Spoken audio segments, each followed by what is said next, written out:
জমে বোলে শুনা নাৰদ ও নাৰদ শুনা কওঁ মই নাৰদ শুনা কওঁ মই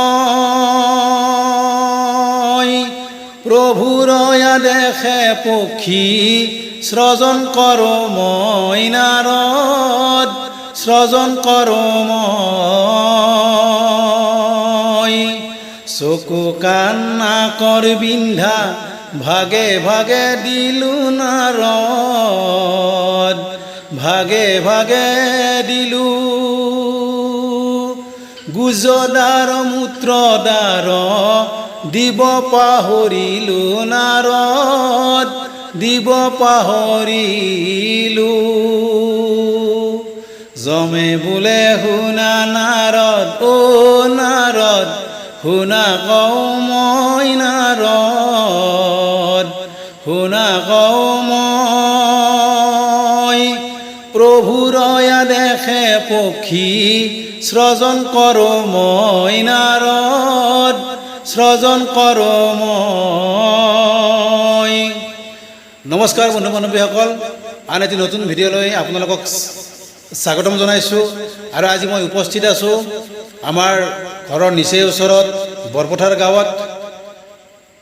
আপোনালোকে গম পাইছে মই যিটো দিহা ইতিমধ্যে পৰিৱেশন কৰিলোঁ, সেই দিহাটি এটি জনপ্ৰিয় আখ্যান, যিটো আখ্যান পৰিৱেশন কৰি আছে অসমৰ জনপ্ৰিয় নাগাৰা নামৰ পাঠক তৰুণ কাকতীয়ে। আৰু সেই আখ্যান ভাগৰ আঁৰৰ যিগৰাকী ব্যক্তি, সৃষ্টিৰ যিগৰাকী ব্যক্তিয়ে কৰিছে, সেই ব্যক্তিগৰাকীৰ বাসগৃহত মই উপস্থিত আছোঁ। তেখেত হৈছে আমাৰ সকলোৰে মৰমৰ শ্ৰদ্ধাৰ খগেন ডেকাদেৱ। তেখেতে অকল বাদুলিয়ে আখ্যান সৃষ্টি কৰা নাই, ইয়াৰ উপৰি বহু সুন্দৰ সুন্দৰ আখ্যান ইতিমধ্যে আমাৰ নাগাৰা নাম প্ৰেমী ৰাইজক উপহাৰ দিছে। কোন কোন পাঠকে তেখেতৰ জনপ্ৰিয় আখ্যানসমূহ পৰিৱেশন কৰিছে, কোন পাঠকে তেখেতৰ নাম ৰেকৰ্ডিং কৰি ইতিমধ্যে ৰাইজৰ মাজলৈ উপহাৰ দিছে, সবিশেষ আজি আমি ভিডিঅ'টিত জানিবলৈ চেষ্টা কৰিম। তেখেতৰ যি ধৰ্মশাস্ত্ৰৰ যি অভিজ্ঞতা, নাগাৰা নাম লিখাৰ যি অভিজ্ঞতা, সকলোখিনি কথা আমি আঁতিগুৰি মাৰি আজিৰ এই ভিডিঅ'টিত প্ৰস্তুত কৰিবলৈ চেষ্টা কৰিম। গতিকে ভিডিঅ'টি আপোনালোকে আৰম্ভণিৰ পৰা শেষলৈকে উপভোগ কৰিব, লগতে ভিডিঅ'টি কেনে পায় জনাবলৈ নাপাহৰিব। ইয়াৰ উপৰিও যদি ভিডিঅ'টি আপোনালোকে ভাল পায় তেনেহ'লে আন 10জনলৈ শ্বেয়াৰ কৰি দিব। আহক আমি এতিয়া নাগাৰা নামৰ অভিযোজক, ৰচক তথা লিখক, আপোনালোকে যিভাৱেই নকয় কিয়, সেইগৰাকী বিশেষ ব্যক্তিৰ সৈতে আজিৰ বাৰ্তালাপ আৰম্ভ কৰোঁ। এই আমাৰ মাজত খগেন ডেকাদেৱ। দাদা, আপোনাক মোৰ চেনেললৈ স্বাগতম জনাইছোঁ। প্ৰথমে আপুনি আমাৰ দৰ্শক ৰাইজক আপোনাৰ সম্পূৰ্ণ পৰিচয় জনাওকচোন। নমস্কাৰ, মোৰ নাম শ্ৰী খগেন ডেকা, গাঁও বুধমাঝাৰ, জিলা দৰং, অসম, ডাকঘৰ টেঙেৰা। এয়া মোৰ ক্ষুদ্ৰ পৰিচয়। অতি সুন্দৰ। এতিয়া আপুনি আমাক জনাওকচোন আপোনাৰ শিক্ষা ক'ত কেনেকৈ আৰম্ভ কৰিছিল, কিমানলৈকে আপুনি পঢ়া শুনা কৰিলে, সেইখিনি আমাৰ দৰ্শক ৰাইজক জনাওকচোন। নমস্কাৰ, মই 1964 চনৰ 20 জানুৱাৰী তাৰিখে মোৰ জন্ম। আমি প্ৰাথমিক পৰ্যায়ৰ শিক্ষা পদ্মাথান প্ৰাথমিক বিদ্যালয়তে সমাপ্ত কৰোঁ। 1975 চনত ক্লাছ 5ত আমি নামভৰ্তি কৰোঁ বুঢ়া লোকপ্ৰিয় বৰদলৈ উচ্চ মাধ্যমিক বিদ্যালয়ত। তাৰে পিছত 1985 চনত আমি মেট্ৰিক পৰীক্ষাত পাছ কৰি আৰ্য হায়াৰ ছেকেণ্ডেৰী বিদ্যাপীঠত আমি নামভৰ্তি কৰি আমি তাত উত্তীৰ্ণ হওঁ। আৰু এই গ্ৰেজুৱেশ্যনৰ কাৰণে আমি গুৱাহাটী কমাৰ্চ কলেজত নামভৰ্তি কৰি 1987 চনত আমি TDCৰ ছেকেণ্ড বেটছত আমি ছেকেণ্ড ক্লাছ 16 পজিশ্যনত BCom ডিগ্ৰী আমি পাছ কৰোঁ।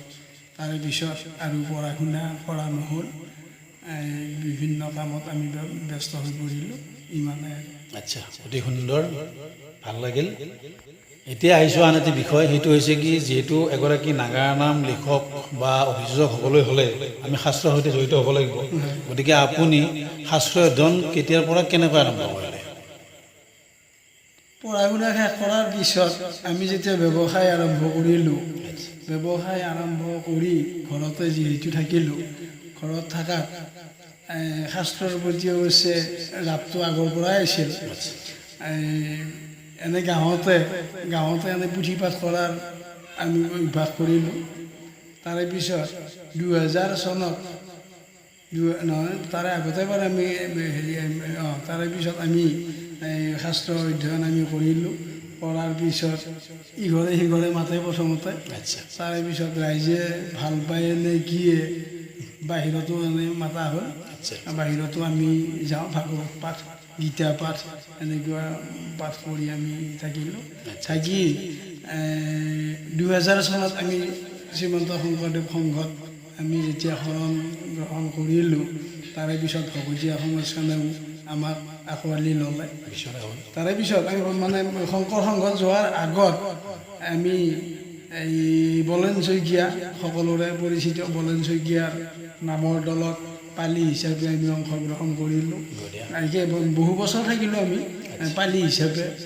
তাৰে পিছত আমি তাৰমানে এই নামৰ যিটো অভাৱ, সেই সময়ত নামৰ যিটো অভাৱ, এটা নাম আনিব আমি ৰঙিয়া হাহাৰা আমাৰ ৰূপেন ডেকা ছাৰৰ ঘৰলৈ যাব লাগে, তাৰপিছত চাইকেল মাৰি যাব লাগে, তেতিয়া গাড়ী মটৰৰ ভাল ব্যৱস্থা নাছিল। তাৰে আকৌ মানে ৰূপেন ডেকা ছাৰে এই নলবাৰীৰ মাখন বৰ্মন নে কি, মাখন বৰ্মনক দেখুৱাই দিয়ে। আকৌ আমি ৰঙিয়াৰ পৰা যাওঁ। এই যিটো মানে অভাৱ, মানে যিবিলাক মানে নাম বিচাৰি আমি হাবাথুৰি খাব লাগে, তেতিয়া নিজে নিজে ভাবিলোঁ মনতে লিখিব পাৰি নেকি, চাওঁ, চেষ্টা। সেইবুলি প্ৰথমতে মই নাম লিখা আৰম্ভ কৰিলোঁ চন্দ্ৰপ্ৰসাদ শইকীয়াদেৱৰ এখন মানে পুথিৰ পৰা লিখিলোঁ অৰ্জুন হনুমান বিবাদ। তেখেতৰ সেই নামটো আৰু মানে সলনি কৰা নহ'ল। সেনেকৈ আমি নাগাৰা নামৰ তাৰমানে প্ৰথম লিখনিটো হ'ল তাৰমানে অৰ্জুন হনুমান বিবাদ। অৰ্জুন হনুমান বিবাদটো লিখি আমাৰ আকৌ বলেনৰ গুৰু, মানে আমাৰো গুৰু, আমি এই হেৰিত এই ৰূপেন ডেকা ছাৰক প্ৰথম কবিটো মই দেখুৱালোঁ। দেখুওৱাৰ প্ৰথমতে তেওঁ মানে নামৰ কবিটো দলি মাৰি দিছে, বোলে এইবিলাক একো নহয়, অৰ্জুন আৰু হনুমান ৰামায়ণ মহাভাৰত ক'ত মিক্স হোৱা দেখিছে বুলি তাৰমানে তেওঁ দলি মাৰি দিছে। তেতিয়া মই ক'লোঁ, ছাৰ আপুনি আকৌ কিয় দলি মাৰি দিছে সেইবুলি কৈ মই নামৰ কবিটো লৈ আহিলোঁ। তেখেতৰো হয়তো বেয়া লাগিল। বেয়া লাগি যাবৰ সময়ত তেওঁ মানে মোক ক'লে হেৰি কৰা আছোঁ, এই কবিটো দি আছোঁ, সেইবুলি কৈ তেখেতে তাৰমানে নামৰ কবিটো লৈ গ'ল ঘৰত। ঘৰত যাই কিবা মানে চালে নামটো পঢ়ি চাই তেওঁ ক'লে এইটো বৰ ভাল নাম হ'ব। আকৌ মানে আমি নেক্সট বাৰ যাওঁতে তেওঁ নামটো অলপ শুধৰণি কৰি 2-এটা পদ ইফাল সিফাল কৰি দি দিহাৰ সুৰ চুৰ লগাই দি তাৰমানে অৰ্জুন হনুমান বিবাদ আমাক পুনৰ দিছিল। বলেন শইকীয়াই সেই নামটো প্ৰায় 8-9 বছৰ গাই তাৰমানে নলবাৰী বা আমাৰ দৰং জিলা, কামৰূপ জিলা এইবিলাকত তাৰমানে ভাল সমাদৰ লাভ কৰিছিল। এনেকৈ মোৰ তাৰমানে নাগাৰা নামৰ প্ৰতি এই ৰাপটো আহিল, নাম লিখাৰ প্ৰতি। তাৰে পিছত আকৌ এই কেতিয়াবা আগতে কৈছোঁ তাৰমানে নাগাৰা নামৰ যিটো অভাৱ, লিখকৰ অভাৱ, সেইটো অভাৱ তাৰমানে আমি আকৌ ষ্টেনো পঢ়িছিলোঁ। এই নাগাৰা নাম তাৰমানে বেলেগ পাৰ্টীয়ে গাই থাকোঁতে আমি তাৰমানে স্বৰধ্যানতে তাৰমানে এটা নাম লিখিছিলোঁ, সেইটো আছিল তাৰমানে হেৰি অভিমন্যু বধ। তাৰমানে এজন পাঠকে গাই থাকোঁতে মই স্বৰধ্যানত তলতে লিখি আনি তাৰমানে মই বলেন শইকীয়াক মই আকৌ দিছিলোঁ। এনেকৈ নামৰ হেৰি হ'ল। তাৰপিছত নামতো ভাল লগা হ'ল, যিহেতু তাৰমানে হেৰি নামটো ভাল হৈ যায়, পৰিৱেশন ভাল হৈ যায়, তেতিয়া আকৌ কোনে লিখিছে, কি কৰিছে, লিখকৰ পৰিচয়, লিখকৰ চিনাকি এইবিলাক আহিল, তেতিয়া অলপ ভাল লাগিল, ৰাইজৰ সমাদৰটো পালোঁ। পাই তাৰমানে নাগাৰা নামৰ প্ৰতি তাৰমানে মোৰ ৰাপটো বাঢ়ি গ'ল। এনেকুৱাকৈ আৰম্ভণিটো হৈছে। তাৰে পিছত আৰু তাৰমানে মোৰ কলম তাৰমানে থমকি ৰ'বলগীয়া আৰু হোৱা নাই। বছৰত আগতেতো আৰু মানে এইটো বহুতেই লিখিছিলোঁ মানে বহুত নাম লিখিলোঁ লিখি এতিয়া অলপ কমাই দিছোঁ এতিয়া বহুত ওলাল আকৌ নাগাৰা হেৰিটো লিখা মানে বহুত ওলাল সেইকাৰণে আমি বছৰত বেছি নহ'লেও দুটা নাম আমি পাঠক সমাজক বা পাঠক সমাজৰ জৰিয়তে আমি ৰাইজৰ মাজত দিবলৈ আমি সক্ষম হৈছোঁ। অতি সুন্দৰ অতি সুন্দৰ। আপুনি যিহেতু ক'লে যে আপুনি প্ৰথম নাগাৰা নাম হিচাপে মানে কলম তুলি লৈছিল অৰ্জুন হনুমান বিবাদ, গতিকে সেই আখ্যানটি আপুনি কিমানমান চনত ৰচনা কৰিছিল? অৰ্জুন হনুমান বিবাদ মই যেতিয়া মই কমাৰ্চ কলেজত পঢ়ি থাকোঁ ডিগ্ৰী ফাৰ্ষ্ট ইয়াৰ 85 1985 চন 1985 চনত মই নামভৰ্তি কৰিছোঁ আৰু তাৰে আগৰ পৰাই মানে বলেৰৰ লগত আছোঁ কিন্তু নামটো আৰম্ভ মানে প্ৰথম ৰচনা হৈছিল 1985 চনত। বঢ়িয়া। এতিয়া কথা হ'ল আপুনি সেই 1985 চনৰ পৰা বৰ্তমানলৈকে আপুনি বহুত মানে কি নাগাৰা নাম ৰাইজক উপহাৰ দিলে, পাঠকক আপুনি দিলে, হাতত তুলি দিলে, গতিকে এতিয়ালৈকে আপুনি কিমানমান নাম ৰচনা কৰিলে অনুমানিক বুলি কথা 100ৰ ওপৰত নাম মই ৰচনা কৰিছোঁ। 100ৰ ওপৰত?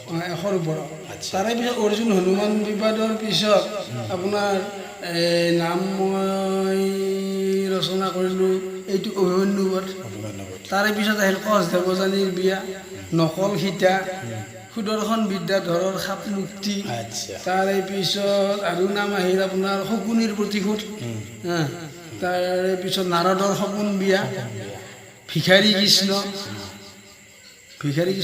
আৰু এনেকুৱাকৈ বাৰু চব নাম মনত নাই।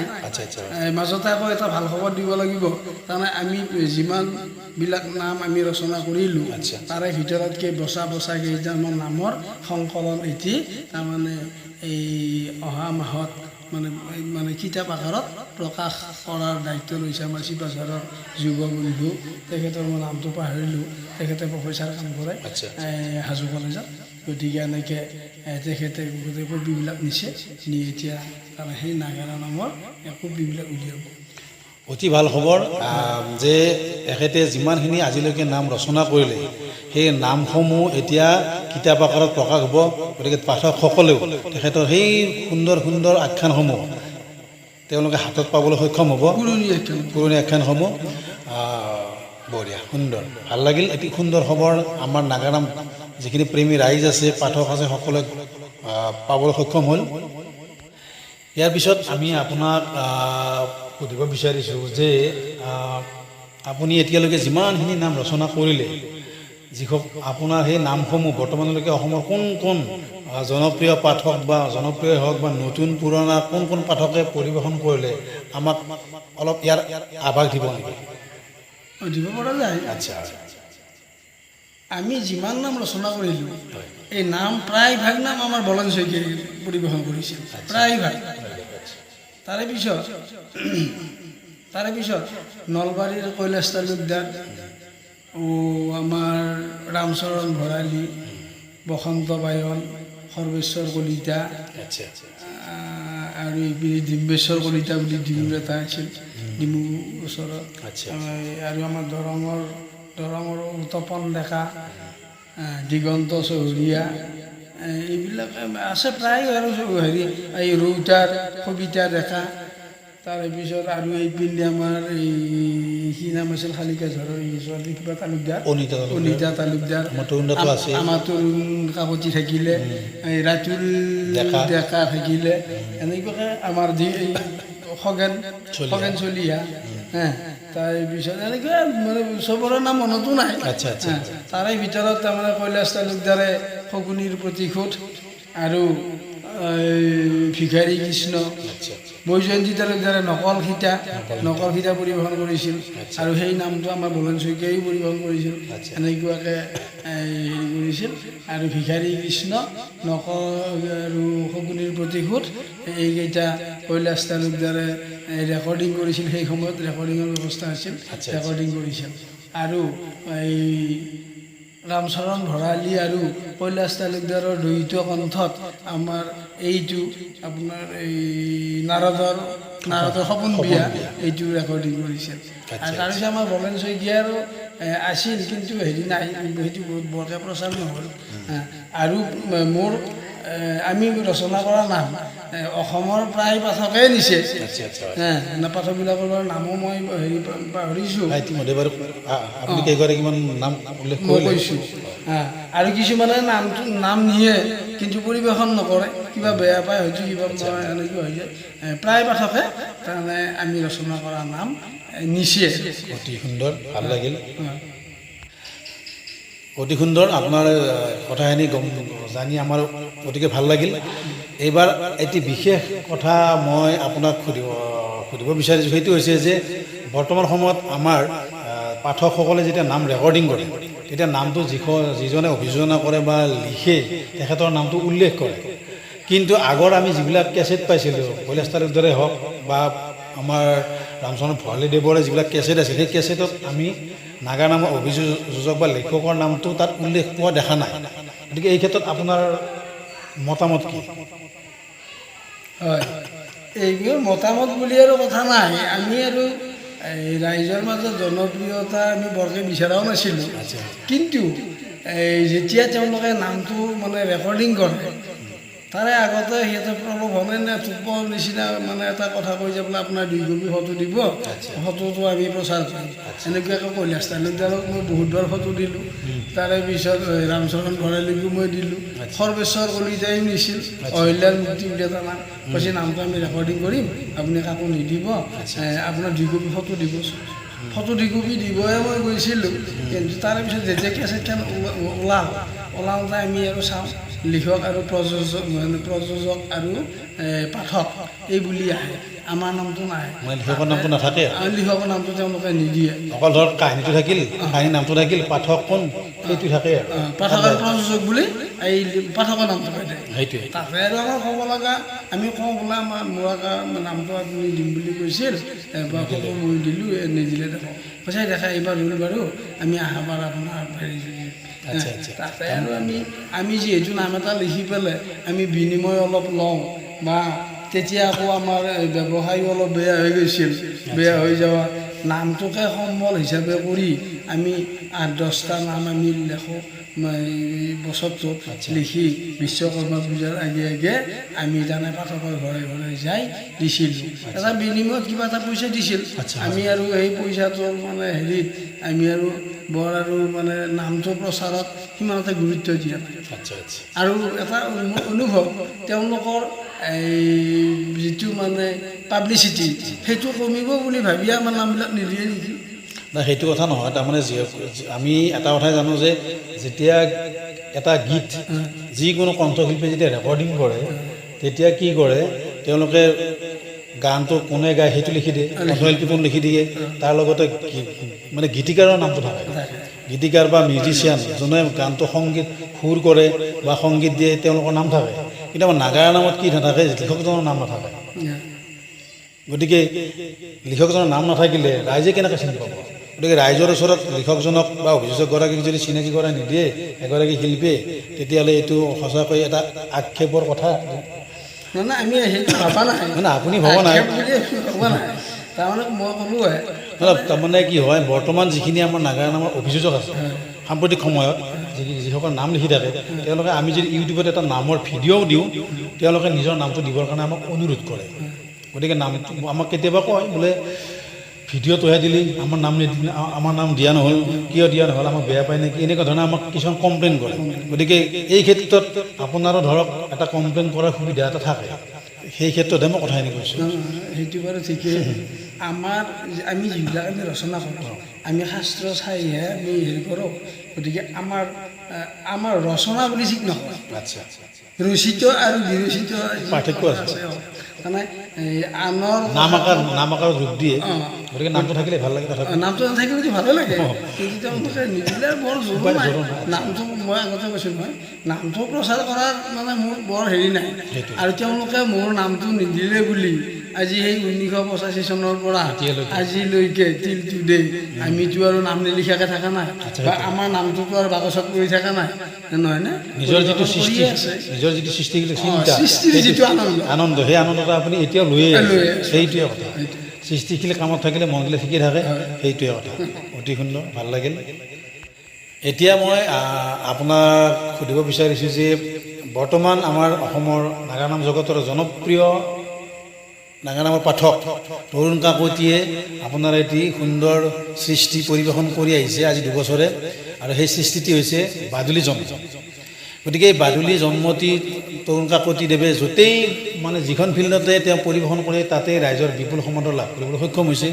বিভিন্ন ধৰণৰ পুৰস্কাৰ পাবলৈ সক্ষম হৈছে ৰাইজৰ পৰা হাততালি পাবলৈ সক্ষম হৈছে গতিকে এটি জনপ্ৰিয় আখ্যান আপুনি যি সৃষ্টি কৰিলে ইয়াৰ আগৰ কাহিনী আজি আমাক জনাওকচোন ক'ৰ পৰা কেনেকৈ নাম আখ্যান ভাগ আপুনি সংগ্ৰহ কৰিলে বা ক'ত পালে চাওক আজিকালি ৰামায়ণ মহাভাৰত ভাগৱত বা আমাৰ মানে সততে পোৱা শাস্ত্ৰবিলাকত প্ৰায় কাহিনী আগৰ পাঠকবিলাকে লিখি গাই তাৰমানে শেষে হৈছে এতিয়া আমি এই ৰামায়ণ মহাভাৰত ভাগৱতৰ বাদী পুৰাণবিলাকতো অলপ গুৰুত্ব দিওঁ আমি এনেকুৱা এটা কাহিনী চাওঁ যিটো কাহিনীত তাৰমানে মেছেজ থাকে বা সমাজে কিবা এটা পায় এনেকুৱা কাহিনী বিচাৰি আমাৰ মানে আমি বিচাৰি থাকোঁ এতিয়া কথা হ'ল বাদুলিৰ জন্মটো তাৰমানে আমাৰ ইয়াতে এই গহৰা দলং ঘাটত এটা গৰখীয়া মন্দিৰ আছে তেওঁলোকে মানে প্ৰত্যেক মাঘ মাহৰ 1 তাৰিখ নেকি 1 তাৰিখে তেওঁলোকে তাৰমানে গৰখীয়া সভা অনুষ্ঠিত এতিয়া তেওঁলোকৰ 25 বছৰীয়া নে 50 বছৰীয়া মই পাহৰিলোঁ এখন স্মৃতিগ্ৰন্থ উলিয়াইছিল স্মৃতিগ্ৰন্থখন আমাকো দিছিল আমি স্মৃতিগ্ৰন্থ এখন পাই তাতে আমাৰ লিখকজনৰ নামো বাৰু মই পাহৰিলোঁ আমাৰ হাতীমাৰা ছাইডৰ দৰঙৰে তেওঁ এটা মানে বাদুলি পুৰাণ বুলি পেলাই তোমাৰ নাম দি এটা তাৰমানে সুন্দৰ সাধু কথা বুলি ঠিক নহয় আখ্যান এটা তেওঁ তাৰমানে তাতে মানে প্ৰকাশ কৰিছে সেই কিতাপখন পঢ়ি মই চাইটো বৰ সুন্দৰ অলপ মানে আজিকালি জন্মনি টাইপো আছে ভাল লাগে তাতে তাৰমানে সেইখিনিকে মানে মূল কৰি লৈ আগে পিছে অলপ মানে নিজেও সংযোজন কৰি যিখিনিত তাৰমানে ৰাইজে ভাল পায় কাৰণ আমি এটা লক্ষ্য কৰোঁ নাগাৰা নাম যিহেতু একক অভিনয়টো তাৰমানে পৰিস্ফুট হোৱাকৈ মানে ফুটি উঠাকৈ আমি তাৰমানে এই মানে আমি আখ্যান ভাগ লৈ যাবলৈ আমি চেষ্টা কৰোঁ গতিকে এনেকুৱাকৈ বাদুলিৰ জন্ম মই নাম দিলোঁ বাদুলি জন্ম তাত কিন্তু আছিল বাদুলি পুৰাণ গতিকে এইখিনিকে আগে পিছে অলপ সংযোজন কৰি দি ৰাইজৰ মনোগ্ৰাহী হোৱাকৈ মই ৰচনা মানে লিখিছিলোঁ লিখা তৰুণ কাকতীয়ে অলপ জোৰকৈ ধৰা আমি দিলোঁ এতিয়া আমি গম পাইছোঁ তৰুণ কাকতীয়ে আমাক কৈ থাকে বোলে আজি দাদা আমাৰ নামটো বৰ ভাল হৈছে এনেকুৱা গতিকে ভাল লাগিল অকল মোৰ বাদুলি জন্ম বুলিয়ে নহয় মই যোৱাবাৰো এটা লিখিছিলোঁ মৰা মানুহৰ সমাজ গতিকে এনেকুৱাকৈ আমি সেইটো মানে এনেকুৱা স্মৃতিগ্ৰন্থৰ পৰা পোৱাইয়ে সেইটো আমাৰ দিগন্ত চৌধুৰীয়াই পৰিৱেশন কৰি আছে এতিয়া ইউটিউবতো দিছে তেওঁ গতিকে এনেকৈ আমি তাৰমানে অকল মানে ৰামায়ণ মহাভাৰত বা ভাগৱততে ব্যস্ত নাথাকি যিহেতু আজিকালি তাৰমানে এই কাহিনী ভাগ ইতিমধ্যে গাইছে আগতে গতিকে আমি এনেকুৱাকৈ আমি কিতাপে পত্ৰই পালে বা আমি অলপ মানে বাহিৰৰ পৰা অলপ সংগ্ৰহ কৰি ৰাইজৰ মনোগ্ৰাহী হোৱাকৈ তাৰমানে বহুত তাৰমানে হেৰি মানে নাথাকাকৈ তাৰমানে আমাক ৰূপেন ডেকা ছাৰে কৈছিল য'ত তাৰমানে কৃষ্ণ ভক্তি নাই এনেকুৱা কাহিনী নিলিখিবা। আচ্ছা গতিকে কৃষ্ণৰ শ্ৰেষ্ঠতাটো বাদুলি পুৰাণতো আছে নহয় নে? কৃষ্ণই যে সৰ্বে সৰ্বা এই কথাটো তেওঁ যে প্ৰতিপালন কৰি আছে চব জীৱক। গতিকে সেইকাৰণে এই কাহিনীটো এনেকৈ দিয়া হৈছিল। এতিয়া ভাল লাগিছে তাৰমানে তৰুণ কাকতি বা যিয়ে চাইছে বোলে বাদুলি পুৰাণ বোলে বাদুলি জন্ম বুলি লিখিছে ভাল হৈছে। গতিকে সেইকাৰণে ভাল লাগিল। নাই এতিয়া মানে কি যেতিয়া বাতৰিটো পৰিৱেশন কৰে এতিয়া যেতিয়া তৰুণ কাকতিৰ নামৰ কিবা ভিডিঅ' দিওঁ বা তৰুণ কাকতিৰ যদি ফটো কিবা ফেচবুকত দিয়া যায় তেওঁক কিন্তু বাদুলিয়ে নাইবা মানে নাৰদ মুনি বুলিয়ে মানে কমেণ্ট কৰে। তেখেতে কোনে এই নাৰদ মুনি আহি গ'লে বুলি কৈ কমেণ্ট কৰে। গতিকে বাদুলিটোৱে এটা জনপ্ৰিয়তা শীৰ্ষত মানে আহৰণ কৰিব সক্ষম হৈছে।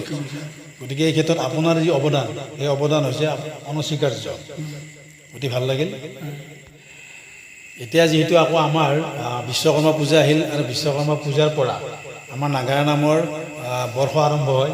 যিদৰে ভ্ৰাম্যমান থিয়েটাৰটো আৰম্ভ হয় মানে জুলাইৰ পৰা, ঠিক তেনেকৈ আমাৰ নাগাৰা নামৰ বৰ্ষ আৰম্ভ হয় বিশ্বকৰ্মা পূজাৰ পৰা নেক্সট বিশ্বকৰ্মালৈকে। গতিকে যিহেতু নতুনকৈ আকৌ বৰ্ষ এটা আৰম্ভ হৈছে, এই আগন্তুক বৰ্ষৰ বাবে আপুনি কিবা নতুন আখ্যান কিবা ৰচনা কৰিছে নেকি বা লিখিছে নেকি? এই বিষয়ে আমাৰ দৰ্শক ৰাইজক জনাবচোন। হয়, আমি তাৰমানে বছৰত দুটা মই কৈছোঁ নহয়, আমি দুটা নাম অতি কমেও দুটা নাম আমি বছৰত আমি হেৰি কৰোঁ। বিশ্বকৰ্মা পূজাৰ আগে আগে আমি তাৰমানে পাঠক সমাজত আমি এৰি দিওঁ। এইবাৰো দুটা আখ্যান আমি চিলেকশ্যন কৰি থৈ দিছোঁ। কাহিনীভাগ মানে মনতে বনোৱা হৈছে। কাহিনীভাগ এই মানে লিখিত ৰূপত এতিয়াও মানে প্ৰকাশ হোৱা নাই বাৰু, লিখা আৰম্ভ কৰা নাই। মনতে মানে আদি অন্ত বা দিহা দুই চাৰিটা আমি মনতে ভাবি থৈ দিছোঁ। দুই এদিনতে আৰম্ভ কৰিম আৰু বিশ্বকৰ্মা পূজাৰ ঠিক আগে আগে নাম দুটা ওলাব। বঢ়িয়া, সুন্দৰ। পুৰাণৰ পৰা এটা গৰুৰ পুৰাণৰ এনেকৈ আৰু এটা পদ্ম পুৰাণ, এই দুটা কাহিনী আমি তাৰমানে দিম আৰু। অতি সুন্দৰ। গতিকে বিগত দিনৰ যিখিনি আখ্যান ৰাইজে সুন্দৰভাৱে আঁকোৱালি লৈছে, নতুনকৈ যে আপুনি এই বৰ্ষত দুটা নাম আপুনি ৰাইজৰ মাজলৈ উলিয়াই দিব, পাঠক সমাজক দিব, এই দুটা আখ্যানেও ৰাইজৰ সমাদৰ লাভ কৰিব সক্ষম হওক তাৰে কামনা কৰিছোঁ। লগতে আপোনাৰ দীৰ্ঘায়ু সুস্বাস্থ্য কামনা কৰিছোঁ আৰু আপোনাৰ এই ধাৰা আজীৱন অব্যাহত থাকক সেই কামনা কৰি আজিৰ এই অনুষ্ঠানটি ইমানতে সামৰিছোঁ। ধন্যবাদ।